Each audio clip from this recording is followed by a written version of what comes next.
Assalamu alaikum, زه ډاکټر نقیب الله انډرویورولوژیست اند IVF کنسلټنټ.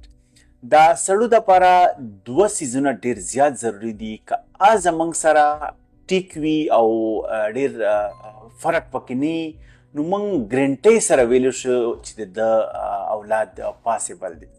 په ټولو نه اول چې کوم دی دا انډې سایز دی که سایز ریزنیبل وي نارمل لیمټ کې وي نو ډیر چانسز د دې دغه دی چې موږ کوم ټیکنیک استعمال کو سرجریز وکړو که چېرې ابسټرکشن وي که سپرم سره لږ ډیر راځي نو موږ دوایي ورله ورکو IVF ورله وکړو نو د دې ډیر چانسز وي چې د دې اولاد وشي.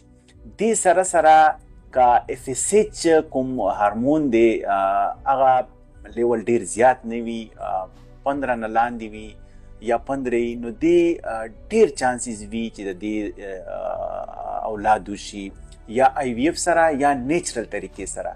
نو د انډې سایز او FSH دا دوه داسې فیکټر دي چې دا د انسان موږ ته د اولاد لاره ښیي. Thank you for watching the video.